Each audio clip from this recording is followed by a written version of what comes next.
காத்தவராயன் அப்படின்ற ஒரு அண்ணன் தான் தம்பிகளுக்காக என்ன வேணால் செய்யக்கூடிய ஒருத்தராக இருக்கார். ஆனால் தம்பிகளே அவரை செய்வார் அப்படின்ட்டு இதில் எதிர்பார்த்துருக்க மாட்டார். ஸோ இதுதான் படத்தோட ஒன்லைனு.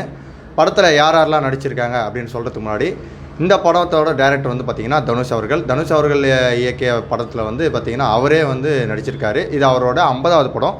இந்த படத்தோட பட்ஜெட் வந்து பார்த்திங்கன்னா கிட்டத்தட்ட 100 கோடி.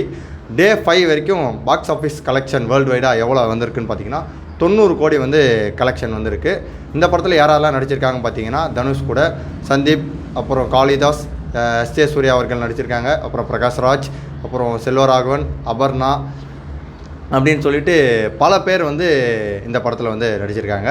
இந்த படத்தில் வந்து பார்த்திங்கன்னா தனுஷ் அவர்களோட 2 தம்பி அப்புறம் ஒரு தங்கச்சியோட ஒரு ஃபேமிலியாக வாழ்ந்துட்டுருக்காங்க. இவர் வந்து ஃப்ரைட் ரைஸ் கடை வந்து நடத்திட்டு வந்திருக்காரு. இவங்க வந்து சின்ன வயசுலேருந்தே ஊரை விட்டு இந்த இடத்துக்கு வந்திருப்பாங்க. இவங்களுக்கு யார் அடைக்கலம் கொடுத்தது அப்படின்னு பார்த்தீங்கன்னா, செல்வராகவன் அவர்கள் வந்து இந்த படத்தில் அடைக்கலம் கொடுத்து அவங்கள ஒருத்தராக வந்து பார்த்துட்ருக்காரு. ஸோ எந்த சண்டை சச்சுருக்கும் போகாமல் தனியாக இவங்க பாட்டுன்னு இவங்க வேலை உண்டுன்னு இருக்காங்க. தம்பி பார்த்திங்கன்னா சந்தீப் அவர்கள் வந்து எந்த ஒரு வேலைக்கும் போகாமல் பாருக்கு போயிட்டு குடிச்சிட்டு சின்ன சின்ன சில்லறை சண்டைகள்லாம் இழுத்துட்ருப்பார். இன்னொரு தம்பி வந்து பார்த்திங்கன்னா படிச்சிட்ருக்காரு. தங்கச்சி வீட்டில் இருக்காங்க. ஸோ தங்கச்சிக்கு மாப்பிள்ளை ஒரு பக்கம் பார்த்துட்ருக்க இவர் ஒரு கட்டத்தில் மாப்பிள்ளை வந்து செட் ஆகிடுது. ஸோ அதுக்காக பணத்தை வந்து புரட்டிட்டுருக்காரு. ஸோ இந்த மாதிரி ஒரு ஃபேமிலி ஜேர்னல் வந்து ஒரு பக்கம் போயிட்டுருக்கு. இன்னொரு பக்கம் பார்த்திங்கன்னா 2 கேங்ஸ்டர் இருக்காங்க. அவங்களோட பகம் வந்து பார்த்திங்கன்னா கிட்டத்தட்ட 25 வருஷம் பகை. அவங்களோட அப்பாவை இவரை கொள்றதோ இவரோட அப்பாவை கொள்றதோ போயிட்டு 25 வருஷம் பகம் வந்து ஸ்மூத்தாக போயிட்டுருக்கு. கிட்டத்தட்ட ஒரு 4-5 வருஷமாக எந்த பிரச்சனையும் இல்லாமல் அவங்களோட ஏரியாவில் அவங்கவுங்க பிஸ்னஸ் பக்காவாக பண்ணிகிட்ருக்காங்க. இந்த இடத்துல பிரகாஷ்ராஜ் என்ன பண்ணுறாரு பார்த்திங்கன்னா, போலீஸ் கேட்டப்பில் இருக்கார். ஸோ இவர் வந்து கேங்ஸ்டர் ஒழிக்கணுன்றதுக்காக இவங்களுக்குள்ளே சண்டையை மூட்டி விட்டா ஸோ ஒரு கேங்ஸ்டரை ஒழியுவாங்க அப்படின்னு சொல்லிட்டு இவர் பிளான் பண்ணுறாங்க. அதுக்கு வந்து நடுவில் வந்து ஏடகுடமாக மாட்டிக்கிட்டு வந்து யாரும் பார்த்திங்கன்னா தனுஷோட தம்பி. ஸோ கடைசியில் வந்து கேங்ஸ்டர் வந்து தனுஷோட தம்பியை வந்து கொல்லணும் அப்படின்னு முடிவெடுக்கிறாரு.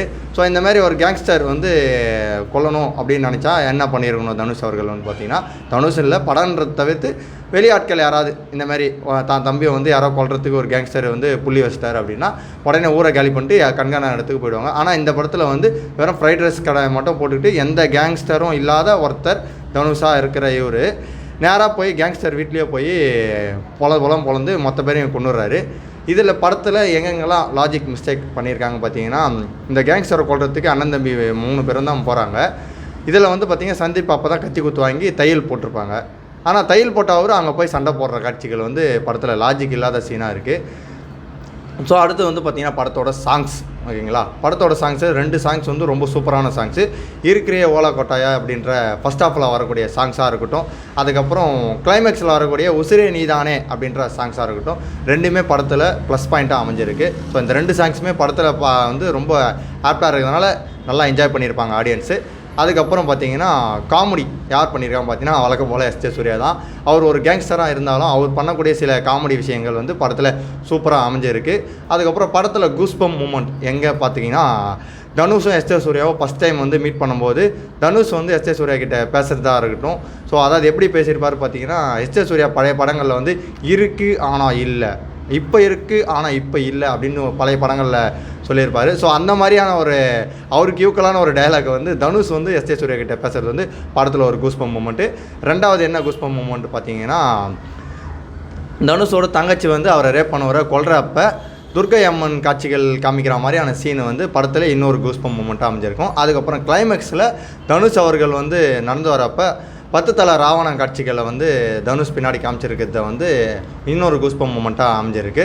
வந்து மற்ற கேரக்டர்களை வந்து பார்த்திங்கன்னா கொஞ்சம் கம்மியான ரோலை காமிச்சா மாதிரி தான் இருக்குது. கிட்டத்தட்ட எஸ்.ஜே. சூர்யாவே வந்து ரோல் கொஞ்சம் கம்மியாக காமிச்சா மாதிரி தான் இருக்கும்.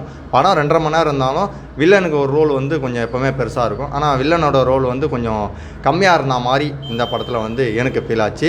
அதுக்கப்புறம் பார்த்திங்கன்னா அபர்ணா தாஸாக இருக்கட்டும், ஸோ அவங்களுக்கு கொடுத்த ரோல் வந்து சின்னதாக இருந்த மாதிரியே இருந்தது. பிரகாஷ்ராஜுக்கும் ரோல் வந்து பார்த்திங்கன்னா ரொம்ப சிம்பிளாக கொடுத்த மாதிரி தான் இருந்தது. ஸோ இந்த மாதிரி நிறைய கேரக்டர் இருந்தாலும் அவங்களுக்கான ரோல் வந்து ரொம்ப கம்மியாக இருந்த மாதிரியும் இவங்களுக்கு மற்றவங்களுக்கு வந்து முக்கியத்துவம் கொடுத்த மாதிரி தான் இந்த படத்தில் வந்து அமைஞ்சிருக்கு. 100 கோடி பட்ஜெட் உள்ள இந்த படம் வந்து கிட்டத்தட்ட பாக்ஸ் ஆஃபீஸில் 5 நாளில் 90 கோடி வந்து கலெக்ஷன் பண்ணியிருக்கு.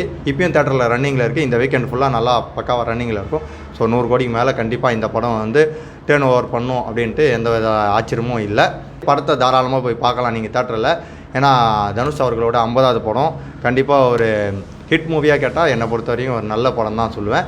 ஸோ ரேட்டிங் வந்து நான் 7 தருவேன். தாராளமாக போய் பார்க்கலாம். இந்த படத்தில் நடித்த எல்லாருமே அவங்களோட ரோலை பக்காவாக பண்ணியிருக்காங்க. சிலருக்கு ரோல் கம்மியாக கொடுத்துருந்தாலும் படம் ஆனால் நல்லாயிருக்கு.